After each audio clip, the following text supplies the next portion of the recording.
Μάθημα 1. Μια επιτυχημένη εκδρομή για ψώνια. Βρήκες όλα όσα χρειαζόσουν? Ναι, ευτυχώς, όλα ήταν διαθέσιμα. Αυτά είναι υπέροχα νέα. Ποιο ήταν το αγαπημένο σας έβριμα?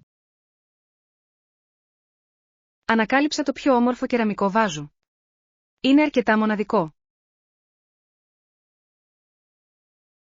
Ακούγεται υπέροχο. Πάντα με εντυπωσιάζουν τα χειροποίητα αντικείμενα. Πράγματι. Κάθε κομμάτι αφηγείται τη δική του ιστορία, έτσι δεν είναι? Σίγουρα ναι. Θαυμάζω τη δημιουργικότητα των ντόπιων τεχνητών. Μιλώντας για δημιουργικότητα, είδατε τα χειροποίητα κοσμήματα? Ναι. Παρατήρησα μερικά εξαιρετικά σχέδια. Μου τράβηξαν την προσοχή. Παραλίγο να αγοράσω ένα ζευγάρι σκουλαρίκια. Ήταν εκπληκτικά. Θα έπρεπε. Θα τέριαζαν τέλεια στο στυλ σου. Ίσως επιστρέψω για αυτούς. Έχω ακόμα χρόνο. Αυτή είναι μια εξαιρετική ιδέα. Τι άλλο βρήκες? Βρήκα επίσης μερικά νόστιμα μπαχαρικά. Θα βελτιώσουν τη μαγειρική μου. Τα μπαχαρικά μπορούν να μεταμορφώσουν ένα πιάτο. Εσείς ποια διαλέξατε? Επέλεξα σαφράν και κίμινο. Είναι απαραίτητα σε πολλές συνταγές. Εξαιρετικές επιλογές. Μπορώ ήδη να φανταστώ τα υπέροχα γεύματα. Ναι. Το μαγείρεμα με φρέσκα μπαχαρικά κάνει σημαντική διαφορά. Πραγματικά το κάνει. Αντιμετωπίσατε δυσκολίες κατά τη διάρκεια των αγορών? Όχι ακριβώς. Οι πολιτές ήταν φιλικοί και εξυπηρετικοί. Αυτό είναι πάντα ένα πλεονέκτημα. Μια θετική εμπειρία αγορών το κάνει ευχάριστο. Απολύτως. Εκτιμώ όταν οι άνθρωποι είναι πρόθυμοι να βοηθήσουν. Λοιπόν, είστε έτοιμοι να γυρίσετε σπίτι και να ξεκινήσετε το μαγείρεμα? Ναι. Ανυπομονώ να πειραματιστώ με τα νέα μου συστατικά. Ας κάνουμε ένα σχέδιο να μοιραστούμε ένα γεύμα μαζί σύντομα. Μάθημα 2. Η χαρά του ταξιδιού. Τα ταξίδια μας επιτρέπουν σίγουρα να μαθαίνουμε και να εξελισσόμαστε. Συμφωνώ απόλυτα. Μας ανοίγει τα μάτια σε διαφορετικούς πολιτισμούς. Κάθε προορισμός προσφέρει μια μοναδική εμπειρία, έτσι δεν είναι? Πράγματι. Θεωρώ συναρπαστικό το πόσο ποικίλες μπορούν να είναι οι παραδόσεις. Ναι. Για παράδειγμα, το φαγητό ποικίλει τόσο πολύ από χώρα σε χώρα. Ακριβώς. Το να δοκιμάζω νέα πιάτα είναι ένα από τα αγαπημένα μου κομμάτια των ταξιδιών. Έχετε δοκιμάσει ποτέ κάτι πραγματικά ασυνήθιστο? Ναι. Κάποτε δοκίμασα τηγανιτά έντομα στην Ταϊλάνδη. Ήταν εκπληκτικά νόστιμο. Ακούγεται περιπετειώδες.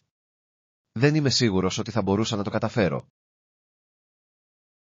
Μπορεί να εκπλαγείτε.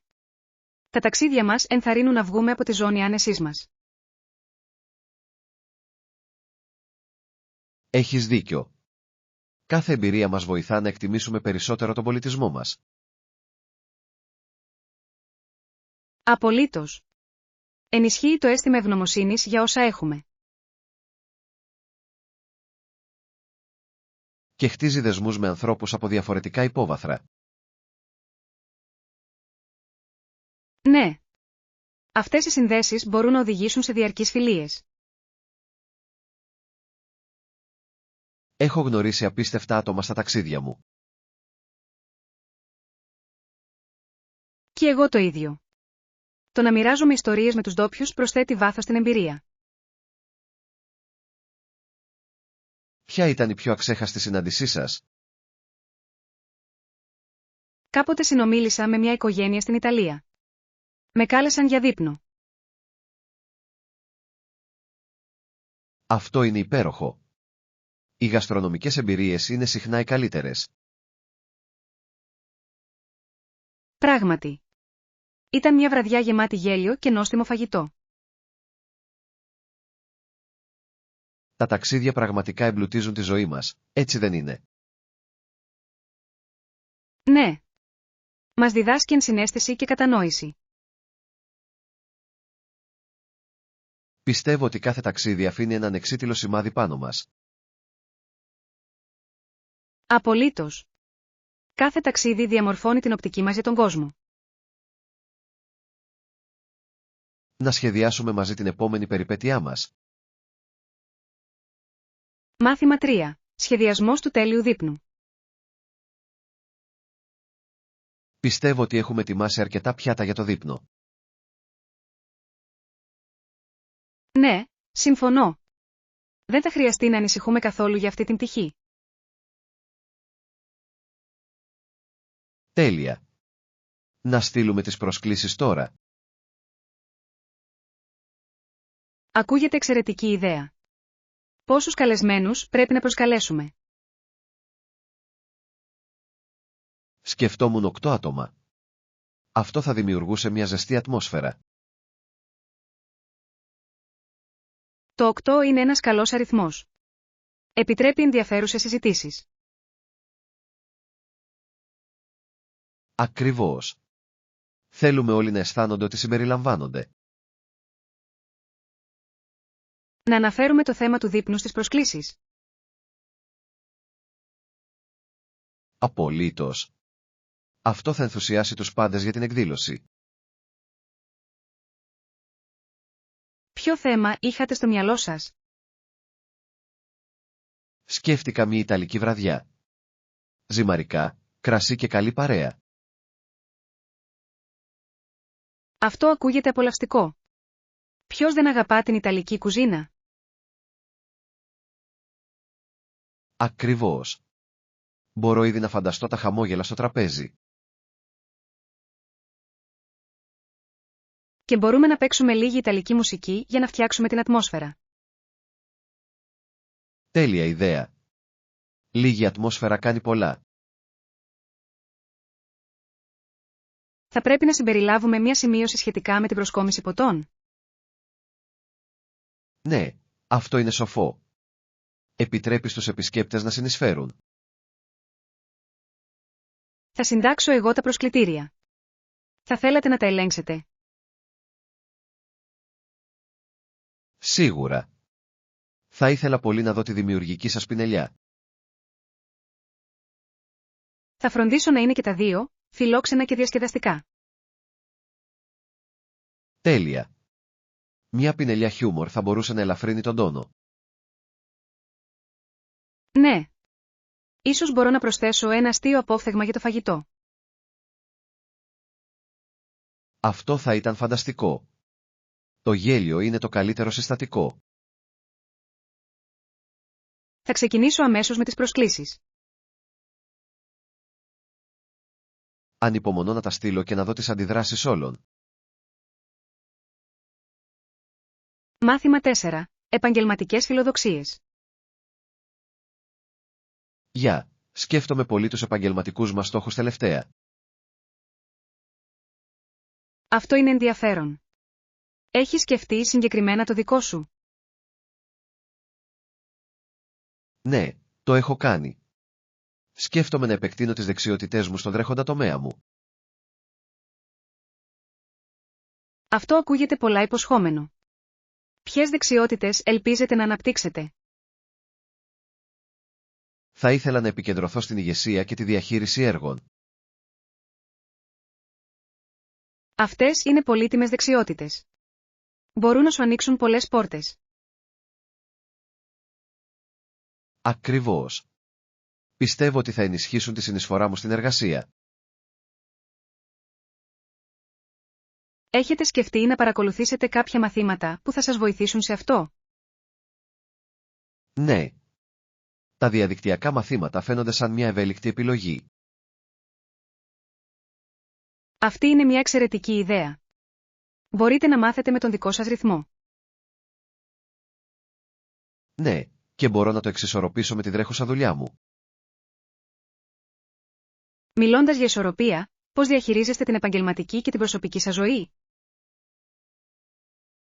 Μπορεί να είναι δύσκολο, αλλά προσπαθώ να θέσω σαφή όρια. Αυτό είναι σοφό. Η διατήρηση της ισορροπίας είναι ζωτικής σημασίας για την ευημερία. Εσύ τι κάνεις, ποιες είναι οι επαγγελματικές σου φιλοδοξίες? Σκέφτομαι να επιδιώξω έναν ρόλο στο μάρκετινγκ. Το μάρκετινγκ είναι συναρπαστικό. Τι σας έλκυσε σε αυτόν τον τομέα? Λατρεύω τη δημιουργικότητα που εμπλέκεται στη δημιουργία καμπανιών. Αυτό βγάζει νόημα. Η δημιουργικότητα μπορεί πραγματικά να κάνει τη διαφορά. Μου αρέσει επίσης να αναλύω δεδομένα για να κατανοώ τη συμπεριφορά των καταναλωτών. Ο συνδυασμός της δημιουργικότητας με την ανάλυση είναι ένα ισχυρό σύνολο δεξιοτήτων. Ναι. Πιστεύω ότι θα μου επέτρεπε να συνεισφέρω αποτελεσματικά. Έχετε σκεφτεί συγκεκριμένες εταιρείες στις οποίες θα θέλατε να συμμετάσχετε? Έχω μερικούς κατά νου, ιδιαίτερα εκείνους με καινοτόμες προσεγγίσεις. Αυτό ακούγεται φανταστικό. Θα πρέπει να επικοινωνήσετε μαζί τους. Σκοπεύω. Η δικτύωση μπορεί να οδηγήσει σε σπουδαίες ευκαιρίες. Απολύτως. Ας στηρίξουμε ο ένας τον άλλον στην επίτευξη των στόχων μας. Μάθημα 5. Ένα ταξίδι στην ιστορία. Έχετε ακούσει για το στρατιώτη που επέστρεψε στον πόλεμο το 1917? Δεν έχω. Τι του συνέβη? Αφού υπηρέτησε γενναία, επέστρεψε για να σπουδάσει ιατρική στο Λονδίνο της Αγγλίας. Αυτό είναι αξιοσημείωτο. Τι τον όθησε να ακολουθήσει την ιατρική? Ήθελε να βοηθήσει άλλους που είχαν υποφέρει εξαιτίας του πολέμου. Αυτό είναι πραγματικά αξιέπαινο. Δείχνει μεγάλη συμπόνια. Πράγματι. Έζησε τόσο πολύ πόνο και ήθελε να κάνει τη διαφορά. Πώς κατάφερε να ισορροπήσει τις σπουδές του με τις εμπειρίες του από τον πόλεμο? Ήταν δύσκολο, αλλά ήταν αποφασισμένος. Οι εμπειρίες του τροφοδότησαν το πάθος του. Αυτό είναι εμπνευστικό. Αντιμετώπισε κάποια εμπόδια κατά τη διάρκεια των σπουδών του. Ναι, η προσαρμογή στην πολιτική ζωή ήταν δύσκολη μετά τον πόλεμο. Μπορώ να φανταστώ. Η μετάβαση πρέπει να ήταν αρκετά συντριπτική. Ήταν, αλλά έβρισκε παρηγοριά στις σπουδές του και στην ιατρική κοινότητα. Αυτό είναι υπέροχο. Η υποστήριξη από τους συνομιλίκους μπορεί να κάνει σημαντική διαφορά. Απολύτως. Έχτισε διαχρονικές φιλίες με συμφοιτητές. Ειδικευόταν σε κάποιον συγκεκριμένο τομέα της ιατρικής. Ναι. Επικεντρώθηκε στη χειρουργική, θέλοντας να θεραπεύσει όσους είχαν ανάγκη. Η χειρουργική επέμβαση απαιτεί σταθερό χέρι και μεγάλη δεξιότητα. Πράγματι. Η αποφασιστικότητά του επέτρεψε να διαπρέψει. Τι αξιοσημείωτο ταξίδι. Είναι μια απόδειξη ανθεκτικότητας. Ναι. Η ιστορία του μας υπενθυμίζει τη δύναμη της θεραπείας. Υπογραμμίζει επίσης τη σημασία της επιδίωξης του πάθους κάποιου. Ακριβώς. Μετέτρεψε το τραύμα του σε μια δύναμη που θα οδηγήσει στο καλό. Πιστεύω ότι ιστορίες σαν τη δική του πρέπει να μοιράζονται πιο συχνά. Συμφωνώ. Μας εμπνέουν να ξεπεράσουμε τις δυσκολίες μας. Ας συνεχίσουμε να εξερευνούμε μαζί τέτοιες συναρπαστικές ιστορίες. Ναι, θα μου άρεσε πολύ. Η ιστορία έχει τόσα πολλά να μας διδάξει. Μάθημα 6. Η τέχνη της φωτογραφίας. Γεια. Έχεις δοκιμάσει ποτέ να ασχοληθείς με τη φωτογραφία? Ναι, λατρεύω να παθανατίζω αναμνήσεις με την κάμερά μου. Αυτό είναι υπέροχο. Τι είδους φωτογραφία σου αρέσει περισσότερο? Μου αρέσει ιδιαίτερα η φωτογραφία πορτρέτου. Αφηγείται μια ιστορία. Τα πορτρέτα είναι συναρπαστικά. Τι ψάχνετε σε ένα καλό πορτρέτο? Αναζητώ γνήσια συναισθήματα και μοναδικές εκφράσεις. Αυτή είναι μια εξαιρετική προσέγγιση. Προσθέτει βάθος στις εικόνες. Ακριβώς. Μου αρέσει επίσης να πειραματίζομαι με διαφορετικές γωνίες. Οι γωνίες μπορούν να αλλάξουν δραματικά την εντύπωση μιας φωτογραφίας, έτσι δεν είναι? Ναι. Μερικές φορές, μια απλή αλλαγή στην οπτική γωνία κάνει τεράστια διαφορά. Έχετε δοκιμάσει ποτέ να ασχοληθείτε με τη φωτογραφία τοπίου? Ναι, ναι. Η φύση προσφέρει τόσο όμορφα σκηνικά. Συμφωνώ. Ποιο είναι το αγαπημένο σας τοπίο που έχετε φωτογραφίσει? Κάποτε απαθανάτησα ένα εκπληκτικό ηλιοβασίλεμα πάνω από τα βουνά. Ήταν μαγικό. Αυτό ακούγεται εκπληκτικό. Μπορώ να φανταστώ ότι τα χρώματα ήταν έντονα. Ήταν. Ο ουρανός έγινε πορτοκαλί και ροζ. Η φύση προσφέρει πραγματικά τον καλύτερο καμβά για φωτογραφία. Απολύτως. Απολαμβάνω επίσης τις ειλικρινείς φωτογραφίες ανθρώπων στο στοιχείο τους. Η ειλικρινής φωτογραφία μπορεί να αποκαλύψει αυθεντικές στιγμές. Ναι. Αυτές οι αυθόρμητες λήψεις συχνά αφηγούνται τις καλύτερες ιστορίες. Έχετε κάποια αγαπημένη φωτογραφική μηχανή ή εξοπλισμό που προτείνετε? Χρησιμοποιώ DSLR, αλλά και τα smartphone μπορούν να τραβήξουν καταπληκτικές φωτογραφίες. Αυτό είναι αλήθεια. Πολλά smartphone διαθέτουν πλέον εξαιρετικές δυνατότητες κάμερας. Ακριβώς. Όλα έχουν να κάνουν με το πώς καδράρεις το πλάνο. Λοιπόν, σκοπεύεις να ασχοληθείς επαγγελματικά με τη φωτογραφία? Το σκέφτομαι. Θα ήθελα πολύ να μοιραστώ το πάθος μου με άλλους.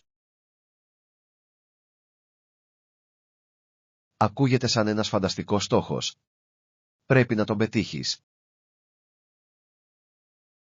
Μάθημα 7. Βιώσιμο μέλλον. Έχετε σκεφτεί ποτέ τους σπόρους του αύριο? Ναι, είναι ένα κρίσιμο θέμα. Δεν μπορούμε να υποθηκεύσουμε τα υλικά αγαθά των εγγονών μας. Ακριβώς. Κάτι τέτοιο θέτει σε κίνδυνο το μέλλον και την ποιότητα ζωής τους. Πρέπει να σκεφτούμε πως οι πράξεις μας σήμερα επηρεάζουν τις μελλοντικές γενιές. Σωστά. Οι βιώσιμες πρακτικές είναι απαραίτητες για έναν πιο υγιή πλανήτη. Συμφωνώ απόλυτα. Με ποιους τρόπους μπορούμε να προωθήσουμε τη βιωσιμότητα? Μπορούμε να ξεκινήσουμε μειώνοντας τα απόβλητα και ανακυκλώνοντας πιο αποτελεσματικά. Ναι. Κάθε μικρή προσπάθεια μετράει. Τι γίνεται με τη χρήση ανανεώσιμων πηγών ενέργειας? Αυτό είναι ένα φανταστικό σημείο. Η ηλιακή και η αιωλική ενέργεια μπορούν να κάνουν σημαντική διαφορά. Και θα πρέπει να ενθαρρύνουμε και άλλους να υιοθετήσουν αυτές τις πρακτικές. Απολύτως. Η εκπαίδευση είναι το κλειδί για την ευαισθητοποίηση. Έχετε δει τοπικές πρωτοβουλίες που επικεντρώνονται στη βιωσιμότητα? Ναι. Υπάρχουν κοινοτικοί κήποι και πραγματοποιούνται τακτικά εκδηλώσεις καθαρισμού. Αυτές οι πρωτοβουλίες όχι μόνο ομορφαίνουν την περιοχή, αλλά και φέρνουν τους ανθρώπους πιο κοντά. Πράγματι. Η συμμετοχή της κοινότητας ενισχύει τις συλλογικές μας προσπάθειες. Τι γίνεται με τις μεταφορές? Μπορούμε να προωθήσουμε την ποδηλασία και τις δημόσιες συγκοινωνίες. Αυτή είναι μια εξαιρετική ιδέα. Μειώνει σημαντικά το αποτύπωμα άνθρακα. Επιπλέον, η ποδηλασία είναι ένας διασκεδαστικός τρόπος για να παραμένετε δραστήριοι, ενώ παράλληλα βοηθάτε το περιβάλλον. Σύμφωνο. Είναι μια κατάσταση win-win για όλους. Ας κάνουμε ένα σχέδιο για να συμμετάσχουμε μαζί σε κάποιες τοπικές πρωτοβουλίες. Θα το ήθελα πολύ. Μαζί, μπορούμε να έχουμε θετικό αντίκτυπο. Και να εμπνεύσουμε και άλλους να μας ακολουθήσουν σε αυτό το ταξίδι προς τη βιωσιμότητα. Ακριβώς. Κάθε πράξη έχει σημασία για την οικοδόμηση ενός καλύτερου μέλλοντος. Μάθημα 8. Η γοητεία του Λονδίνου. Στο κεντρικό Λονδίνο, αυτά τα κτίρια είναι διάσημα για τη γοτθική αρχιτεκτονική τους. Ναι, είναι εκπληκτικά. Οι περίπλοκες λεπτομέρειες είναι πραγματικά σαγηνευτικές. Και δεν μπορούμε να ξεχάσουμε τον ήχο του μεγάλου ρολογιού, γνωστού ως ΜΠΙΓΚΜ. Απολύτως. Είναι ένα τόσο εμβληματικό σύμβολο του Λονδίνου. Το έχετε ακούσει ποτέ να κουδουνίζει? Είναι αρκετά εντυπωσιακό. Ναι, το έχω ακούσει. Ο ήχος αντυχεί σε όλη την πόλη. Προσθέτει μια ιδιαίτερη γοητεία στην ατμόσφαιρα, έτσι δεν είναι? Σίγουρα ισχύει. Νιώθω σαν να βρίσκομαι σε παραμύθι όταν το ακούω. Πολλοί επισκέπτες έρχονται μόνο και μόνο για να ζήσουν αυτή τη στιγμή. Μπορώ να καταλάβω γιατί. Η ιστορία πίσω από αυτά τα κτίρια είναι συναρπαστική. Πράγματι. Κάθε κατασκευή έχει τη δική της ιστορία να διηγηθεί. Ξέρεις πόσο καιρό στέκεται όρθιο το ΜΠΙΓΚΜ? Υπάρχει από το 1859. Αυτή είναι μια μεγάλη κληρονομιά. Αυτό είναι αξιοσημείωτο. Φανταστείτε όλες τις αλλαγές που έχει δει.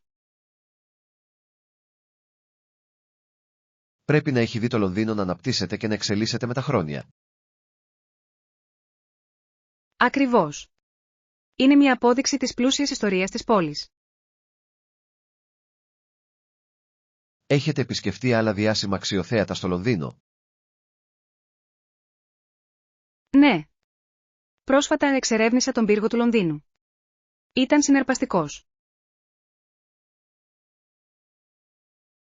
Αυτή είναι μια εξαιρετική επιλογή. Η ιστορία εκεί είναι ταυτόχρονα ενδιαφέρουσα και λίγο απόκοσμη. Συμφωνώ. Το να μάθω για τα κοσμήματα του στέμματος ήταν μια αποκορύφωση για μένα. Μπορώ μόνο να φανταστώ. Κάθε επίσκεψη αποκαλύπτει κάτι καινούριο. Και αυτό ενισχύει την εκτίμησή μας για την κληρονομιά της πόλης. Λοιπόν, ας προγραμματίσουμε μια μέρα για να εξερευνήσουμε μαζί περισσότερα αξιοθέατα. Μάθημα 9. Προετοιμασία για τα Χριστούγεννα. Ο Δεκέμβριος έφτασε επιτέλους. Εσείς ξεκινήσατε τις προετοιμασίες για τα Χριστούγεννα? Ναι, το έχω κάνει. Αφιερώνω αρκετό χρόνο ετοιμαζόμενος για τις γιορτές. Αυτό ακούγεται απολαυστικό. Ποιο είναι το αγαπημένο σας μέρος της προετοιμασίας? Λατρεύω να στολίζω το δέντρο. Κάθε στολίδι έχει τη δική του ιστορία. Αυτό είναι υπέροχο. Μου αρέσει επίσης να αναπολώ περασμένες γιορτές. Ακριβώς. Κάθε μήνας πριν τα Χριστούγεννα είναι ξεχωριστός. Πώς σας φαίνονται οι διαφορετικές παραδόσεις κάθε μήνα? Το βρίσκω συναρπαστικό. Κάθε μήνας φέρνει τη δική του μοναδική γοητεία. Για παράδειγμα, ο Νοέμβριος είναι αφιερωμένος στην ευγνωμοσύνη με την ημέρα των ευχαριστειών. Ναι. Δίνει έναν υπέροχο τόνο για τον Δεκέμβριο και το εορταστικό πνεύμα. Και ο Ιανουάριος συχνά μοιάζει με μια περίοδο περισυλλογής και νέων ξεκινημάτων. Ακριβώς. Είναι μια ευκαιρία να σκεφτούμε τη χρονιά που έρχεται. Έχετε κάποια ιδιαίτερη παράδοση που τηρείτε το Δεκέμβριο? Ναι. Ψήνω μπισκότα με την οικογένειά μου κάθε χρόνο. Ακούγεται πεντανόστιμο. Τι είδους μπισκότα φτιάχνετε? Φτιάχνουμε μελόψωμο, μπισκότα ζάχαρης και φλοιό μέντας. Νόστιμο. Μπορώ ήδη να φανταστώ τα υπέροχα αρώματα να γεμίζουν το σπίτι. Είναι μια χαρούμενη εμπειρία. Έχετε ξεκινήσει κάποια δική σας παράδοση? Ναι. Μου αρέσει να προσφέρω εθελοντικά τις υπηρεσίες μου σε ένα τοπικό καταφύγιο αυτή την περίοδο. Αυτό είναι πραγματικά αξιέπαινο. Η προσφορά στο κοινωνικό σύνολο είναι σημαντικό μέρος της σεζόν. Είναι. Μας υπενθυμίζει τη χαρά του να βοηθάμε τους άλλους. Πιστεύω ότι αυτό είναι το αληθινό πνεύμα των Χριστουγέννων. Απολύτως. Λοιπόν, τι άλλο σκοπεύεις να κάνεις αυτόν τον Δεκέμβριο? Θέλω να παρακολουθήσω μια εορταστική συναυλία και να επισκεφτώ τις τοπικές αγορές. Αυτές οι δραστηριότητες ακούγονται εορταστικές. Ας φροντίσουμε να απολαύσουμε την εποχή στο έπακρο. Μάθημα 10. Έξυπνος σχεδιασμός ταξιδιών. Πιστεύω ότι πρέπει να κάνουμε κράτηση για το ταξίδι μας εκ των προτέρων για να εξασφαλίσουμε τις καλύτερες προσφορές. Σίγουρα.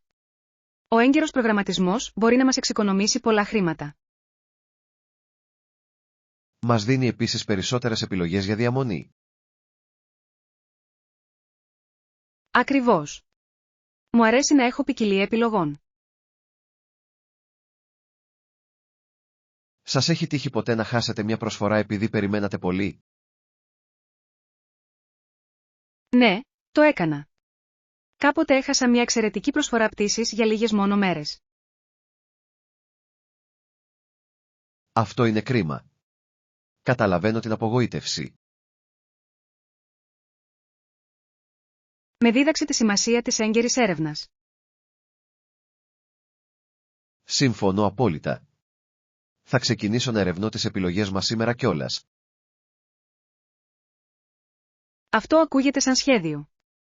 Ποιους προορισμούς σκέφτεστε?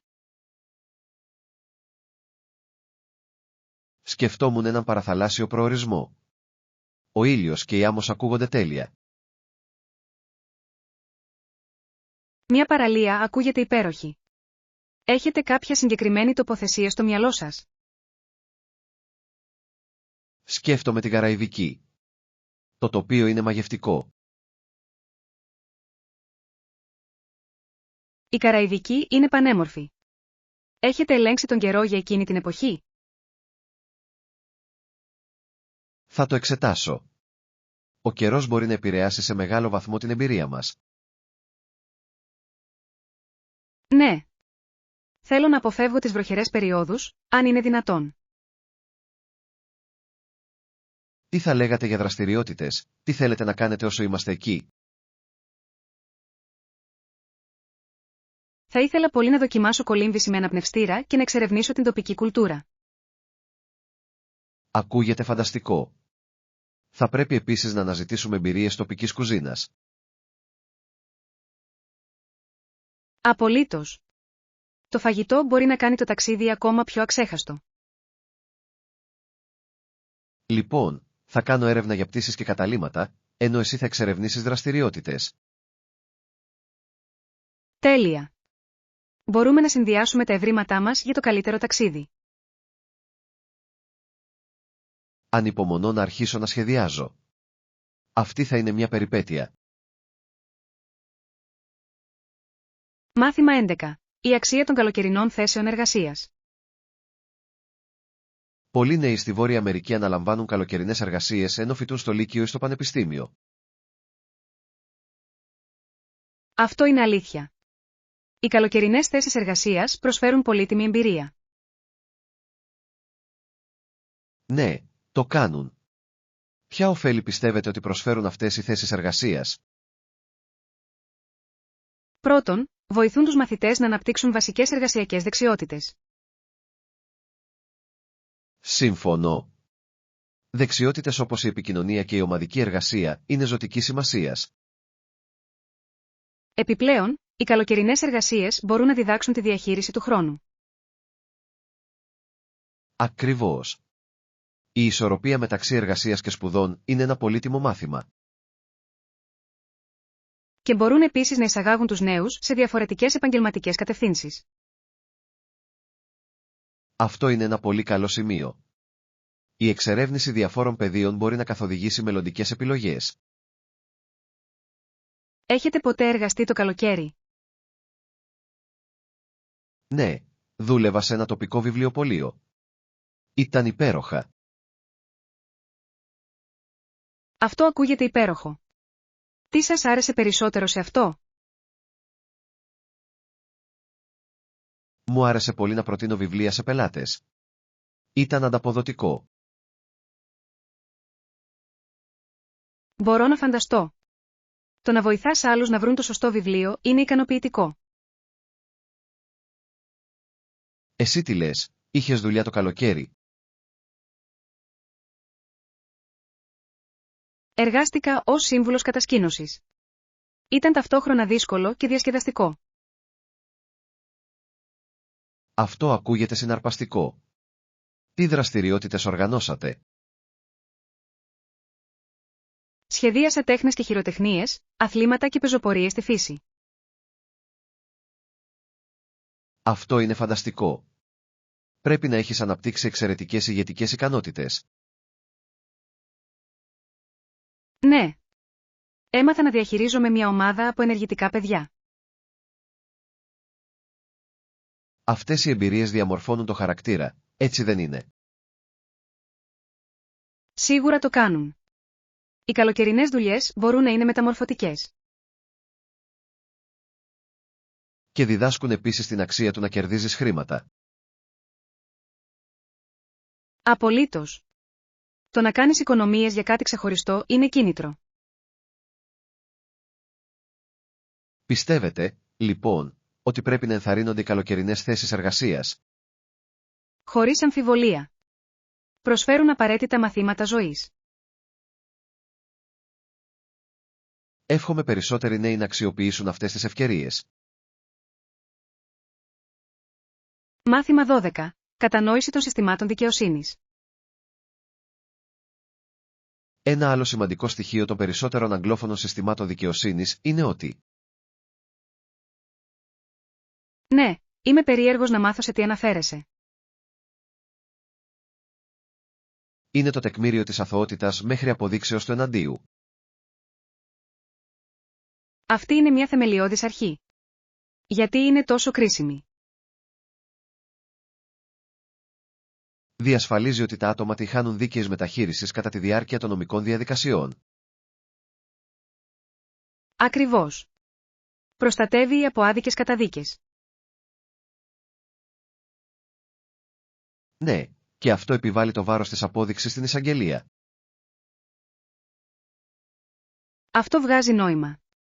Οι κατηγορούμενοι δεν θα έπρεπε να υποχρεούνται να αποδείξουν την αθωότητά τους. Ακριβώς. Είναι ακρογωνιαίος λίθος ενός δίκαιου συστήματος δικαιοσύνης. Ποια άλλα στοιχεία θεωρείτε σημαντικά? Το δικαίωμα σε δίκαιη δίκη είναι μια άλλη κρίσιμη πτυχή.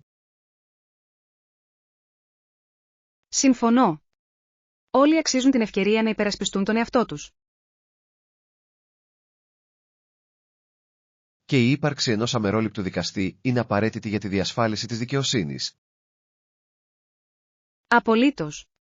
Η προκατάληψη μπορεί να υπονομεύσει ολόκληρη τη δικαστική διαδικασία. Επιπλέον, η πρόσβαση σε νομική εκπροσώπηση είναι ζωτικής σημασίας. Ναι. Χωρίς δικηγόρο, τα άτομα μπορεί να δυσκολεύονται να πλοηγηθούν στο σύστημα. Τι γίνεται με τον ρόλο των ενόρκων σε αυτά τα συστήματα? Οι ένορκοι παίζουν σημαντικό ρόλο στον καθορισμό της ενοχής ή της αθωότητας. Ακριβώς. Αντανακλά τις αξίες και τις προοπτικές της κοινότητας. Είναι συναρπαστικό το πώς αυτά τα στοιχεία συνεργάζονται. Πράγματι. Δημιουργούν ένα πλαίσιο για δικαιοσύνη και λογοδοσία. Πιστεύετε ότι αυτές οι αρχές τηρούνται στην πράξη? Ενώ είναι ιδανικά, εξακολουθούν να υπάρχουν προκλήσεις στο σύστημα. Αυτό είναι αλήθεια. Είναι σημαντικό να προσπαθείς για βελτίωση. Ναι. Ο συνεχής διάλογος και μεταρρυθμίσεις είναι απαραίτητες. Εκτιμώ τη συζήτησή μας πάνω σε αυτό το θέμα. Είναι διαφωτιστική. Συμφωνώ. Η κατανόηση αυτών των αρχών μας βοηθά να εκτιμήσουμε τη δικαιοσύνη. Μάθημα 13. Πολιτικό καθήκον και μεταρρύθμιση. Είναι απαραίτητο να υπερασπιστούμε τις απαραίτητες μεταρρυθμίσεις από εύκολες επιθέσεις. Απολύτως. Η άνεση που μας προσφέρει αυτό εξυπηρετεί το έθνος μας. Ακριβώς. Ξεκινάμε την κατανόησή μας για τα ζητήματα που αντιμετωπίζουμε. Πώς κρίνετε την τρέχουσα κατάσταση των μεταρρυθμίσεων? Πιστεύω ότι υπάρχει πολλή δουλειά που πρέπει να γίνει. Πολλές ιδέες αξίζουν να υπερασπιστούμε. Συμφωνώ. Μπορεί να είναι δύσκολο να υποστηρίξεις την αλλαγή. Ναι, αλλά πρέπει να παραμείνουμε σταθεροί στις πεποιθήσεις μας. Πιστεύετε ότι ο κόσμος γνωρίζει γενικά τις απαραίτητες μεταρρυθμίσεις? Κάποιοι ναι, αλλά πολλοί εξακολουθούν να χρειάζονται εκπαίδευση σχετικά με τα ζητήματα. Αυτό είναι αλήθεια. Η γνώση είναι δύναμη στην υποστήριξη της αλλαγής. Ποιες μεταρρυθμίσεις θεωρείτε πιο επίγουσες?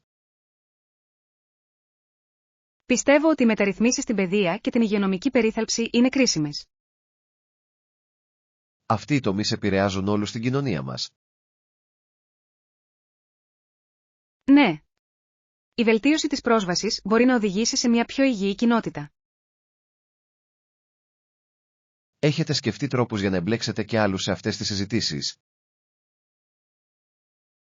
Ναι. Η οργάνωση φόρουμ κοινότητας θα μπορούσε να είναι αποτελεσματική. Αυτή είναι μια εξαιρετική ιδέα. Θα παρήχε μια πλατφόρμα για διάλογο. Επιπλέον, θα επέτρεπε στους ανθρώπους να εκφράσουν τις ανησυχίες και τις ιδέες τους. Ακριβώς. Οι συλλογικές φωνές μπορούν να οδηγήσουν σε ουσιαστική αλλαγή. Και μπορούμε να ενθαρρύνουμε όσους βρίσκονται στην εξουσία να ακούσουν τους ψηφοφόρους τους. Ναι. Είναι καθήκον μας να τους θεωρήσουμε υπόλογους. Ας αρχίσουμε, λοιπόν, να σχεδιάζουμε αυτά τα φόρουμ και να προσκαλέσουμε τους γείτονές μας. Θα το ήθελα πολύ. Μαζί, μπορούμε να ξεκινήσουμε σημαντικές συζητήσεις. Μάθημα 14. Πρόσβαση σε ιατρική βοήθεια. Είναι καθησυχαστικό να γνωρίζουμε ότι μπορούμε να βρούμε ιατρική βοήθεια τη νύχτα. Ναι, πράγματι. Μην ανησυχείτε. Είναι πάντα διαθέσιμοι να μας βοηθήσουν. Αυτό είναι κρίσιμο, ειδικά σε καταστάσεις έκτακτης ανάγκης. Απολύτως. Προβλήματα υγείας μπορούν να προκύψουν ανά πάσα στιγμή. Σας έχει τύχει ποτέ να ζητήσετε ιατρική βοήθεια αργά το βράδυ? Έχω. Κάποτε είχα έναν δυνατό πονοκέφαλο που δεν υποχωρούσε. Αυτό ακούγεται άβολο. Πού απευθύνθηκες για βοήθεια? Πήγα σε μια κλινική που λειτουργεί 24 ώρες το 24ωρο εκεί κοντά. Ήταν πολύ εξυπηρετική. Αυτό είναι καλό. Παρήχαν άμεση ανακούφιση. Ναι, αξιολόγησαν γρήγορα την κατάστασή μου και μου χορήγησαν φαρμακευτική αγωγή.